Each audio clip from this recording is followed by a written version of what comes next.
Hey, welcome back to the Explorer Podcast. I'm your host, Jonathan Hayes, and today we have the legend herself, Libby Riddles, on the podcast. There's a saying in Alaska, where men are men and women win the Iditarod. Well, that saying originated with Libby Riddles, the first woman to win the Iditarod. If you don't know her story, I want to invite you to listen in. And stay tuned, because after the show, I'm going to make a very important announcement, a very exciting announcement, and I want to hear your feedback on it. But right now, without further ado, let's join into the conversation with the legend herself, Libby Riddles. Libby, I'm super excited to have you on. Thank you so much for joining us. Oh, you're welcome. Yeah, thank you. What part of Alaska are you calling in from?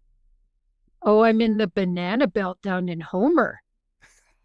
The banana belt, because it's so Yeah. tropically warm down there compared to the rest of the state. Geez, it was even cold down here this winter, but you know what is we have good spring mushing. I've been running dogs every day still. So, You guys thawing out yet? oh God, I was sitting on the deck in shorts this afternoon. It's ridiculously hot. Makes me kind of grumpy, but you know, the trail sets up pretty good still. So we just kind of time it. The Malamute guy, he puts in the trails and he likes to run super early, and it's terrible to pass him. So I just know when he's done, and then I go out with my guys. But like today I took off because it was supposed to be sunny all day and I knew it'd be too warm when I came home. So I had to force myself to not go out, but I'll go tomorrow. It's supposed to be overcast. Yeah, we're my kennel's a mile off of the paved road, and I like it that way. But because it's a north-facing slope, we're still running snowmobiles and dog teams on that trail. There's no road Yeah. access as of yet. Oh gosh, I just get so grumpy though, because this time of year everybody wants to like stomp down the trail with their big stupid boots and four-wheelers, and I'm like, God, what part of destroying the trail for everybody else don't you understand here? It's bad enough with the moose leaving the potholes. Yeah, but they're not doing it on purpose, at least anyway. That's true. You know, Yeah, no, I love this time of year. My fantasy would be to head up to the Brooks Range right now or something like that. Great. and you know, you've really already tied into my first real big question for you. A lot of people, especially rich, wealthy people, want to come up to Alaska, like the expedition class we had this year, and get their belt buckle, a one and done, or, go through their, lease a team, go through their qualifiers, run the race, and then, go back and tell the story. But you've committed your entire life to this lifestyle. Why? Like, why did you decide as an older teenager to move to Alaska, and why have you stayed? Oh gosh, it's been a story of one thing leading to another the whole way, I guess. But oh, there's a lot to it, I guess. But mostly I just grew up as a kid who loved being in the wilderness. I loved animals. Um, I'm the kid of a couple teachers, so I was a little intellectual. My friends and I, we were like junior environmentalist types, and we were kind of appalled at how things were going. It's like, man, they're going to pave the whole world at this rate. And they were, part of those times too, like it was kind of like the back to the land movement. And I'm like, sign me up.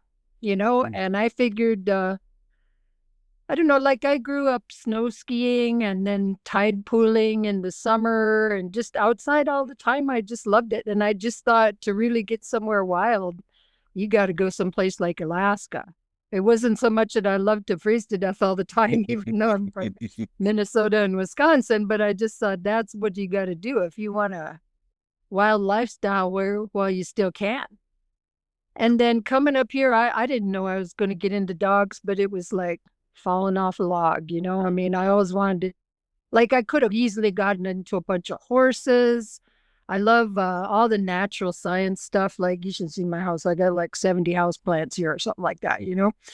But the dogs made the most sense. And I found that I just really love them because they're different from other kinds of dogs. I'm actually more of a cat person, right?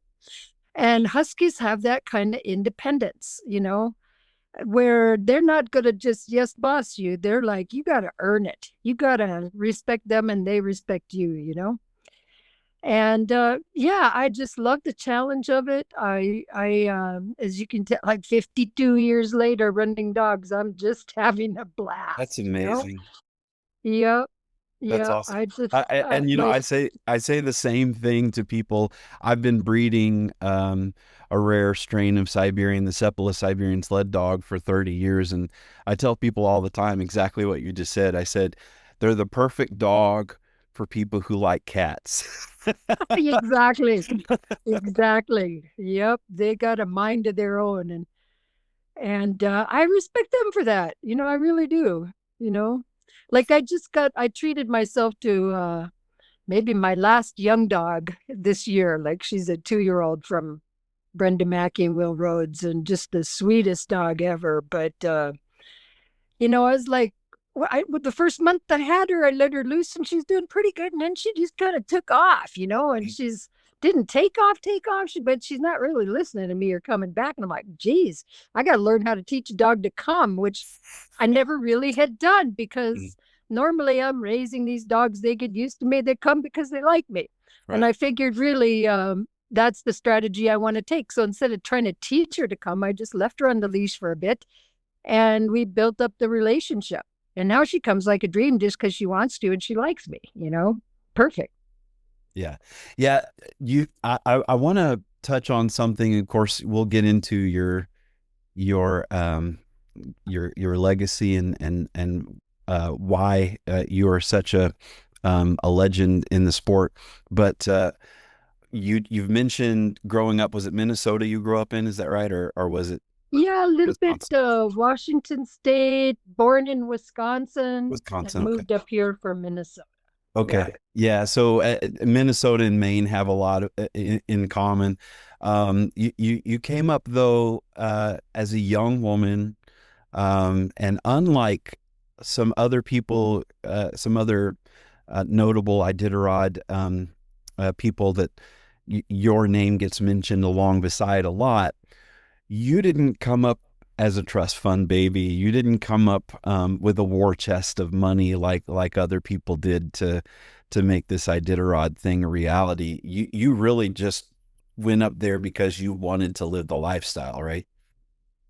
Yep, pretty much. And it was a real leap of faith, but I trusted my instinct that it was the right thing for me to do, and it certainly was. It really was. It was the perfect thing for me to do. And you've done trap lines and hunting, so you didn't just go to Alaska to run races, right? Oh, I haven't done trap lines and hunting. I'm like, I'll go along on a hunt, but I don't want to be the one that shoots anything. I'll help pack meat out and stuff. I'm a little bit more of a pacifist than that, and an animal person and all that. But truth is, when I came up here, I had to fake it till I make it. Like, I'm jealous of my one friend who was in the Boy Scouts, like they actually taught them some good survival stuff. And Hmm. I mean, I was in Girl Scouts and brownies, and all we did is like knitting and stupid stuff like that. Like, so, my parents, luckily, they loved the outdoors. And we had like an old family cabin up in Wisconsin. And we would go camping, but it was like car camping, not wilderness camping. Hmm. But they definitely loved the outdoors too. And that kind of gave me a taste for that, I think. But I had to really learn all this stuff once I got up here for the most part. Okay. Yeah. And how long were you in Alaska before you started racing? Oh, let's see. When was my first race? Was like I don't know, 3 or 4 years after I got up here. Like but I mean, I started out up here the right way. Okay, the real deal. Like so we ran out of money and had to bail before too long, but we tried to go homesteading out in Stony River first, and fly in only, you know, you better catch a moose or you're going hungry that winter kind of a thing, and building cabins, just a chainsaw and I mean, what a cool meeting native people like Stony River and all that. Like, that was the big reason for coming up here too. Like, as a kid, like reading a lot of books and stuff, I really thought, the native people really had it figured out. And that was part of what I came up for too, that culture. And so, yeah, but then got into dogs. I came up in 73, and I think by 75 was mushing and, meeting people that were running the big race. And, I mean, at first it was so crazy running dogs, like you're just reinventing the wheel all the way along. And, some of the dogs were pretty wild and the country was kind of wild, but I don't know, it's all an adventure. I saw someone said about you that you were one of the last Iditarod winners to win um, before it became where you had to have so much money and sponsorship and such big kennels, and that you were up against a lot of that kind of money and sponsorship when you did it. Would you say that that's true? And if so, do you feel like it's still possible for people to be competitive in the modern Iditarod, without that kind of financial backing? Very barely. It's changed a lot. It really has since then. But I guess for me that was part of the story though too. But I mean, mentally, in a way, it gave us an edge. Like, I remember up in Teller being up there, in the Boston Whaler, dressed up like the Michelin Man, and a refrigerator with rain gear over the top of it, trying to catch a boatload of fish. And we were like, dang, I bet these other guys aren't having to go out and do this to feed their dogs. Their sponsors are paying for it. We're working three times as hard, but that was just the deal. We just knew we were just going to work harder, and it gives you that toughness and that pride in a way too. So, Yeah. Yeah. And looking over the footage, just amazed at just the primitive nature of the dogs that you were running at the time. They're, so beautiful, and everything that I love about the traditional Arctic Spitz breed dogs. Do you still have those lines in your kennel today? I don't, there was some really cool dogs there. Like some of the dogs I started out with, like were from Jerry Riley bloodlines. But then I also had like Gareth Wright hounds, like I ended up into that stuff right from the start. So it was an interesting mix, but sometimes I feel like when I got started out, everybody just gave me their worst fighters, you know. Oh, and that was like so horrible sometimes. So I had to learn the hard way. You don't even breed those dogs that fight. I mean, and that was hard because like some of those ones from Jerry Riley, they were so incredibly tough, but they so liked a good dog fight. And Yeah. that's scary. That Yeah. really is. That was not much fun. It's funny you say that, and I'm going to get hate mail for saying what I'm about to say, but I I managed a dog sled tour business for 2 years that had 150 dogs of all different kinds. I've owned Canadian Inuit dogs or Canadian Eskimo dogs. I've worked with Malamutes, and there's a reason why I'm still working with Seps, and I've stuck with that. But I've said about Canadian Eskimo dogs in the past, they love to eat, they love to pull, and they love to fight, and that's just like that's their world. It's just eating, fighting, and pulling. It's amazing. It's just and I don't know which one of those they like better, but they like them all. Yeah, I tell you, and that's what like I don't know. Yeah, some like there was kind of like a straight husky type, but boy, and so tough and tough feet, but just loved to fight. you Mhm. know, Terrible. Yeah, and It's so nice now to have a group of dogs that all gets along and there's yes, none of that stuff. And I yeah, really like that trend with today's mushers of, being able to free run their dogs and, you know, having better temperamented dogs. And part of that is because, everybody's doing tours these days. You can't have like dogs that are going to kill each other on a tour, I don't think, that's right. That's right. Yeah, I had my dogs usually, they're like, hold me back. No, really hold me back, because I don't want to fight. And they'll posture like they want to fight, but they really don't want to. But with the Canadian Eskimo dogs I had in my kennel, when one of the big males attacked one of my small Siberian females for no reason at all, that's when I was like, you guys are out of here. I'm not doing this. Yeah, yeah, yeah. And one dog like that can just cause so much damage, get everybody else going, or just, and just that feeling where you can't trust them, it's terrible. Yep. I watched you being interviewed, and for our viewers and listeners who haven't figured this out yet, the saying in Alaska, where men are men and women win the Iditarod, you're the reason why that quote exists. For our listeners that don't know, Libby is the first woman to win the Iditarod in 1985, and she didn't just win it. She wasn't just the first person to win it. You made a very conscious decision once you hit the coast, Unalakleet into Shaktoolik, and last year I mushed through all this doing the Centennial Seppala expedition with my team. So I know this area really well. It's still fresh in my mind, and crossing Norton Sound, whiteout conditions, not being able to see your lead dogs, I get it to some degree, but I know that when you went out, it was one of the worst storms in history. You made a conscious decision to go out. So I have some questions for you about that.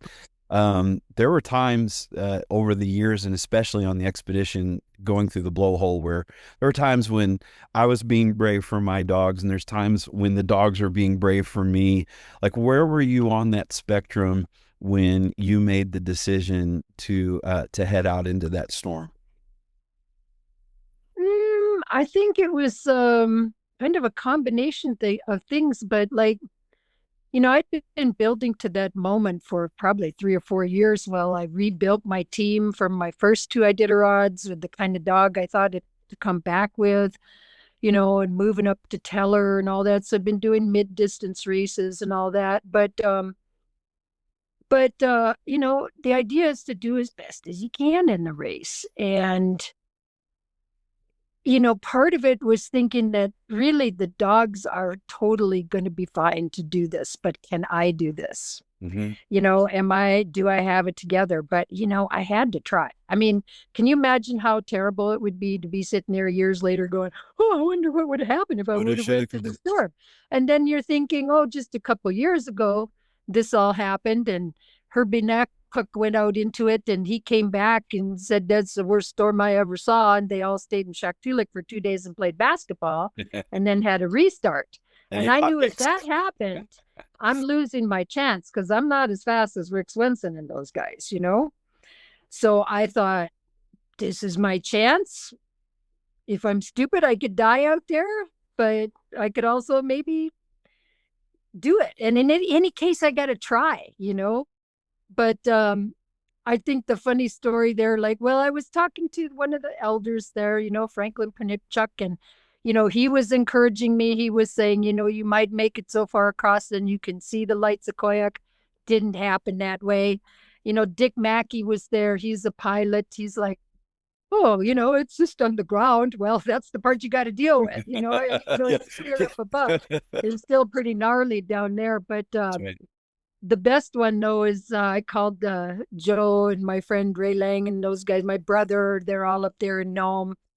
And, Joe's saying, oh, yeah, get out there. Go for it. And then, they hang up. And then my brother says, hey, Joe, are we going to go feed the dogs? And he's like, feed the dogs? It's too stormy out there. And Mike's going, you just told my sister. Anyway, but Joe was just pulling his leg. It was anyway. Yeah, so that was the major whiteout for you, was crossing Norton Sound, heading to Koyak, between Shaktoolik and Koyak. Yeah, it was pretty stormy all the way to Nome. Mm-hmm. I mean, I was doing whirly gigs on my sled, going from Safety to Nome because of the wind from the north, and having a pretty light little sled. We were just getting tossed around. My dogs are just looking back at me like, "Hey, what's the holdup?" You know, they're not bothered, but Yeah. Yeah, and yeah, that's really what I told people when I was being interviewed and asked before the expedition last year what, what I was most worried about. Most of the conditions in Alaska we can replicate here: deep snow, overflow, all that kind of stuff. But the one thing we can't replicate here in Maine is the coastal winds. And I knew like that was going to be either my dogs were going to do it or they weren't. And maybe you saw this out of your dogs too, and you've done this a lot more times than the one time that I did it. But I saw a completely different side of my dogs when we were going through the blowhole and crossing Norton Sound. I saw something that here in the lower 48 I had never seen out of them before. yeah, They just locked into this, you know, I mean, they locked into this mode where they were just so intent on driving into that storm. And like you said, they were fine. I was back there going, shut up, Jonathan. You don't want to screw this up. Don't say a word. Just stand back here and watch. And it was a yeah, beautiful thing. yeah. But it is true though too. Like after I did that, people started flying their teams up to the coast and running that last stretch. Because, I mean, I saw that myself when I trained for my first couple races at Nelchina out by the Glen Highway. If we would get out on one of those big lakes or something like that, without a solid trail, they're not used to this open space without a trail, and they start kind of go back and forth like this, and it kind of makes them a little mental, so those dogs that I won with, like that litter of Gareth Wright pups was born in Teller. And so just living there, they get so tough. Like we had to have a dog barn because dog houses are just going to fill up with snow. You can't even begin Right. to keep up with it.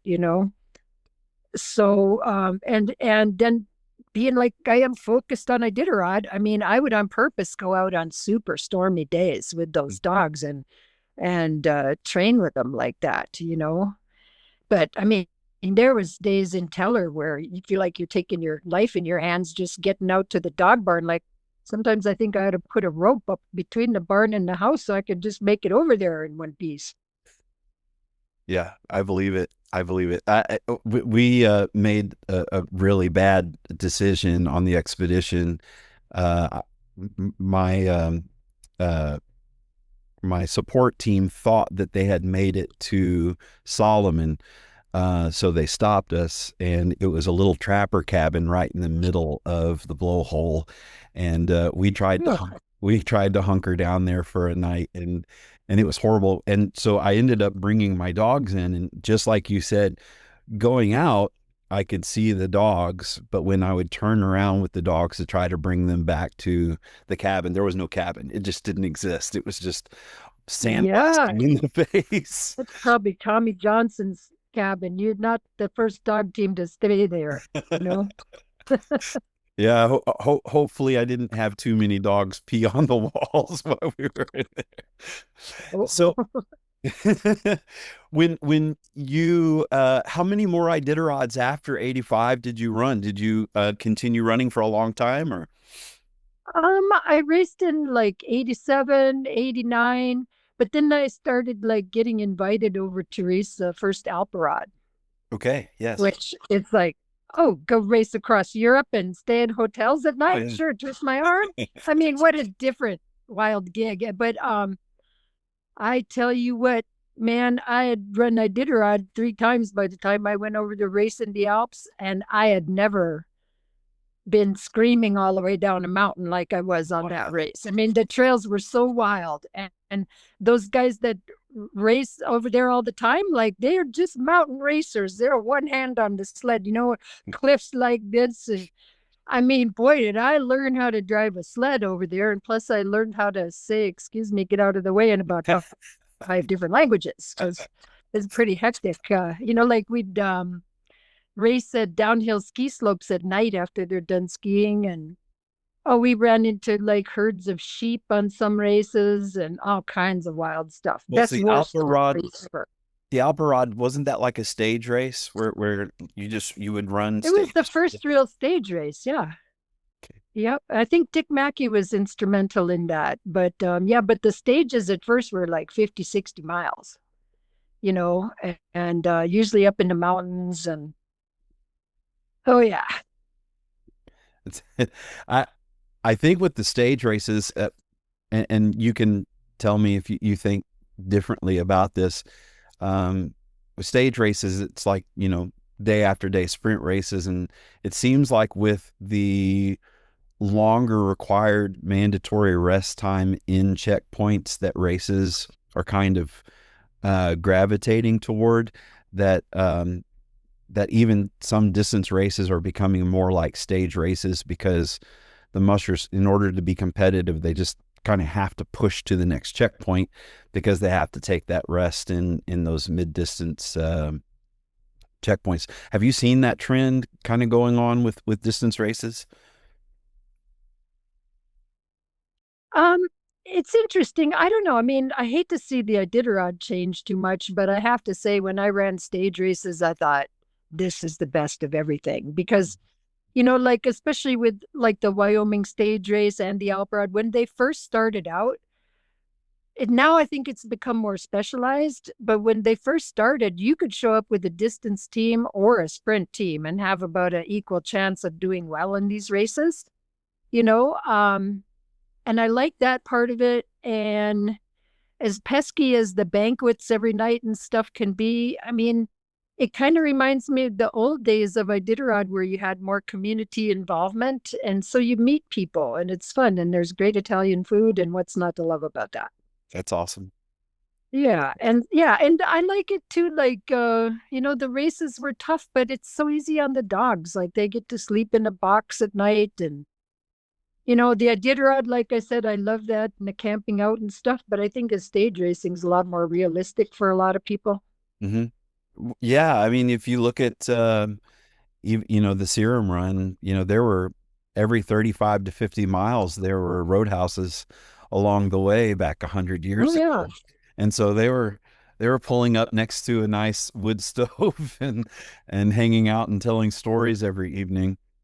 Oh, I got to do the first Norman Vaughn serum run too, and that was just awesome. Like Neat. sleep in schools and talk to the kids, in each place and team so lively you got to get help getting out of the checkpoint and just stand on the back of your sled all the way up Little McKinley and stuff like that. Yes, It was okay. I took a bunch of young dogs. It was great for them. that is awesome. Mhm. Since you're Iditarods and you're not racing anymore, but you're still very, very active. You're still living the lifestyle. Still got a kennel of dogs.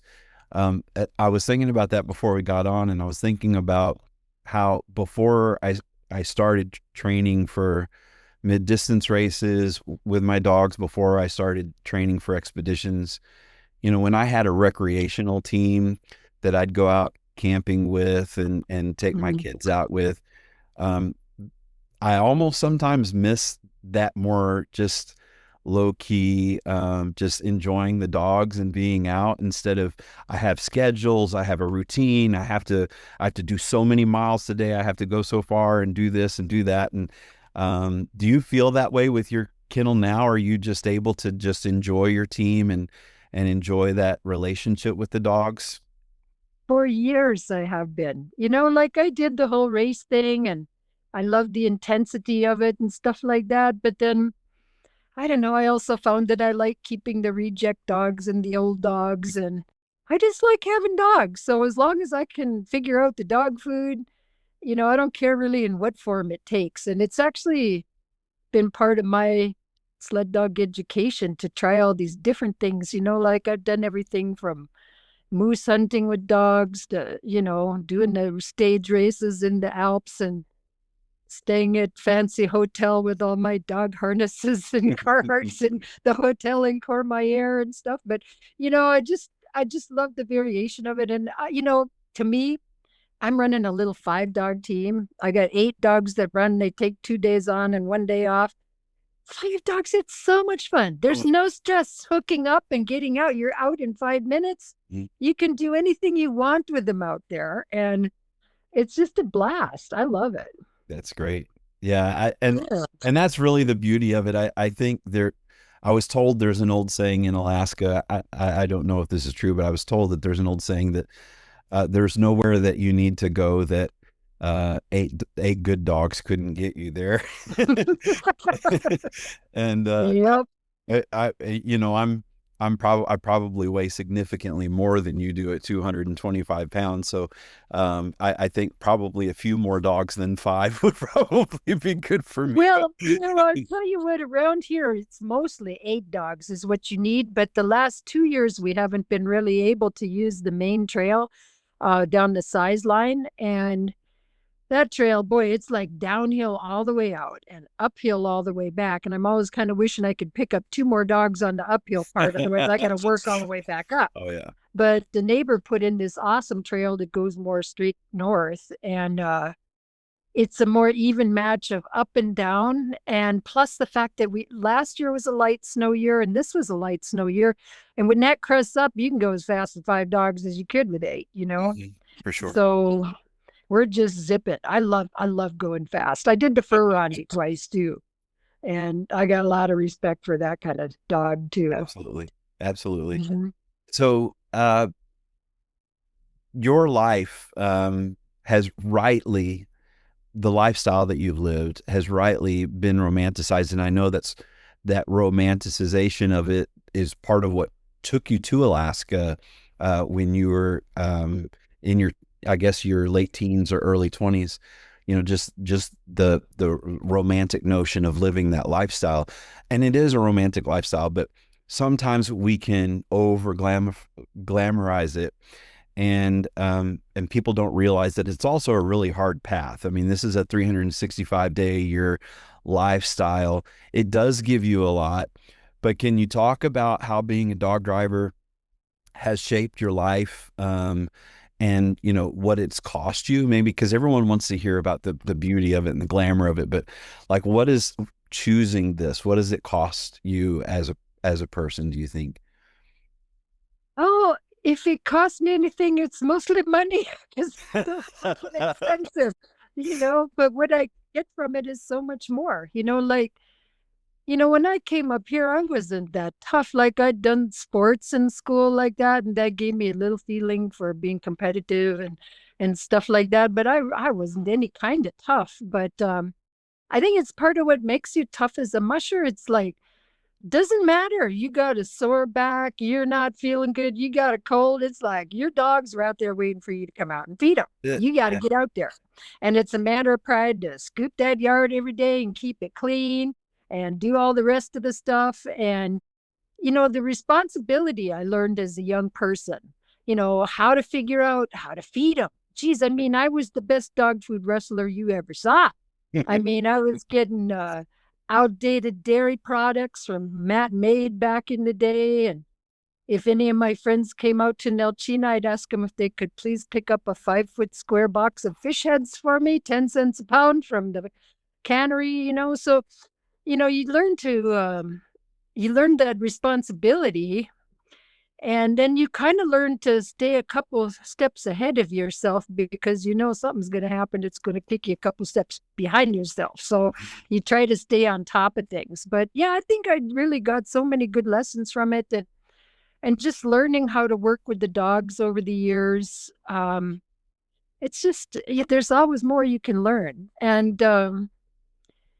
that was part of how I tackled it when I first got into it too, like, because I'm a big reader. Like, not only did I just get out there on the sled, but I mean, I was reading about the dog's conformation and nutrition and, how, like, little things like how they train, like seeing eye dogs. Like, I learned in that book about the importance of the period from 8 weeks to 16 weeks with puppies and training them. They just absorb a lot then. And if they don't get training at that age, it's going to be a lot tougher teaching them things when they're older. So just little things like that is kind of how I tackled that too, I guess. Yeah, and the great thing about having sled dog kennels is them learning from the older dogs, whereas Exactly. a puppy goes to someone's home and it's not learned how to be a dog, because it's being raised by humans. Where in our dog yards, the adults are saying, no, no, no, you're misbehaving, and that's not that's not going to fly. Yeah, no, they definitely have to learn how to socialize with each other, you know. Yeah, that's great.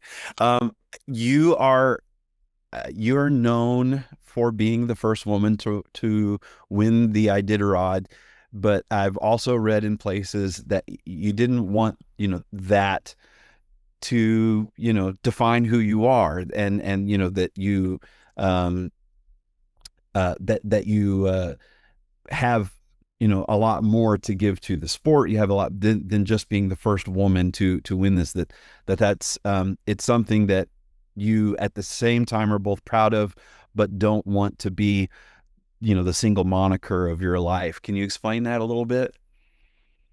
Yeah, I don't know. I mean, I just wanted to be a good musher. I didn't even really think about the woman thing until it happened. But over the years, it's been so cool. It really has. Like to feel like you've inspired people, and especially some, like young girls or, all the people I've heard from over the years that have read my book and, can relate because maybe they were the first woman firefighter in their town or first woman sheriff or something like that. And that kinship you get from that is pretty darn cool, I got to admit.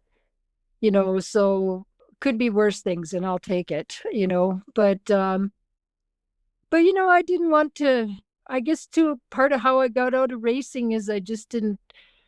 I to me it wasn't important to like live up to everybody's expectation. Or you got to win 4 more times. It's like I'd rather just explore this whole sport, and so that That's was good awesome. because that was when I started racing in the Alps and going to the first Wyoming stage race and doing different stuff like that, running the Rondi. The sprint racing was so educational. Oh my gosh. Like, I traveled in Europe a little bit with Roxy Wright. I mean, talk about a role model, That's and awesome. just little tricks she knew. Like back then, I was such a long distance musher as I was like, what? You can train your dogs to go in the truck. Isn't that amazing? Because my dogs would go in the truck once a year to the race start and they're chewing through doors and so I learned about this whole other kind of culture of the sled dog. And it's just like when Roxy, she ran the Iditarod for the same reason. Because she wanted to see what she could learn by doing a distance race Mm, that she could apply to mushing, absolutely. yeah, in her sprint races. So Absolutely. My oldest daughter is grew up mushing. She's 24 now and had no interest ever in racing. mhm. But she could, I was what made me think of this was listening to you accept your award, for the Iditarod Hall of Fame, listening to your speech on that yesterday, and how you said, of course, women are tough. My daughter, grew up with boys. Eva grew up with boys, and I would see her oftentimes when the boys are bringing one dog at a time to the line. She's got a Canadian Eskimo dog in this hand and one in the other hand, and she's walking two dogs to the line together. And then of course, now my 16 and 14-year-old daughters, my boys are all grown up and they're serving in the military. Two Marines, one in the Air Force, and Wow. yeah, so we've got a lot of military service. But my 16 and 14-year-old daughters want this to be their first year. What kind of advice would you have for uh, young girls starting out? And what would you want if she's going to be listening to this, by the way, Elizabeth and Sophia. So Mhm. what advice would you want to give them starting out with being competitive in the sport? Well, even before you think about getting competitive, I think how I advise somebody that's young, that's even thinking about getting into this, I tell them they should try working with somebody who already is established. So they've already got you there, which is great because this is not something that you get into easily. It's like got a lot of responsibilities. Like you don't want to get a bunch of dogs and then 2 years later, oh, this is too much work. I don't like it. I got to get rid of all these dogs. it's a huge commitment. So I think to give it some time and really figure out if it is for you what you want to do, and try it. It might be, it might not be, but it sure is a lot of fun, I think. It really is. I'm a school of hard knocks guy. When I got out of the Marine Corps and moved up here, I watched Iron Will. I got some books from the library. I'd never met a musher. I'd never seen a dog sled team in real life. And I just, made this stupid mistake everyone does. I started adopting, you know, uh, pet quality Siberian Huskies that needed homes. And so, Yeah. um, I was close to 20 years of mushing before I really had two mentors. And man, what you just said is spot on. So much time I could have saved, so many mistakes that I could have saved myself from had I just, step one, sought a mentor, to help me navigate through this, because you can save yourself a lot of money, you can save yourself a lot of time and heartache by having someone, guiding you like that, right? Yeah, and if you do want to get into it, then you've already gone straight to good bloodlines Hmm. instead of, getting everybody's rejects, as it goes. Yeah. Do you feel But it like, is kind of funny. Like, I used to always farm out my kind of reject dogs to like junior mushers because I thought that was the best home for them. Now I'm taking the rejects from our junior musher, like her old dogs and stuff. Like, we work together and I get to borrow some of her old dogs. yeah, yeah. Do you feel like that, um, because you were the first woman to win the Iditarod, I think that you're the best person to ask this question to. Do you feel like that being a woman informs the way that you mush and the connection that you have with your dogs? Not, not in a better or worse way necessarily, but in a different way, perhaps, than this, and we're talking in broad generalizations here, but do you feel like that there's a different kind of connection maybe that you would have with dogs? I think everybody's individual on that state, like, I don't know. I think everybody just has their own different approach. And it's really one of the things I love about the sport, too, anyway. And it's like, not all guys are going to run dogs the same either, So, I mean, I just love this about our sport, though. Like something like the Iditarod, you could have 18-year-old kids racing against, like, not so much nowadays, but used to be like some of the guys in their 50s and 60s were really hard to beat, because they had all the experience. Mhm. And just people from all walks of life, native bush people and other people that do the rental teams, and everybody kind of brings a little something different to the table. And I just like that in general about the sport. Yeah, yeah. So and I'm wrapping up here, but I want to ask you, in 2085, when people are telling your story, other than that you're the first woman to win the Iditarod, what do you hope that people will know about Libby Riddles when they're telling your story in 2085, other than that you won the race?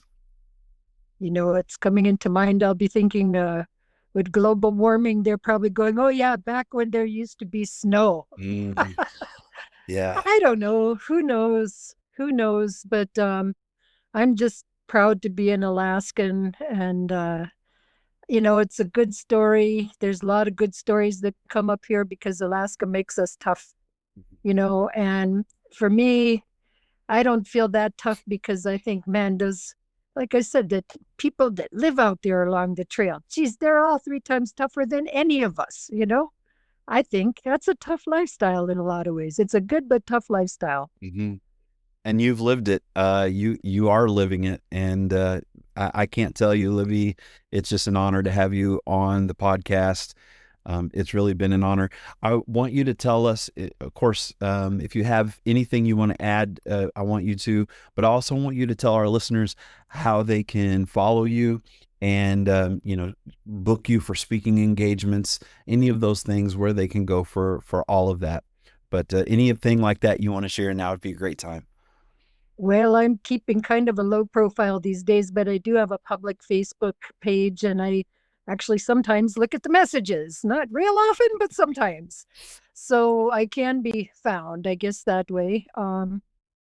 Yeah, so I don't know. I don't spend a lot of time on it, but I still do some speaking engagements, and I've worked doing talks on the cruise ships for many, many years. So I'm also known as the musher who can talk. So this is good.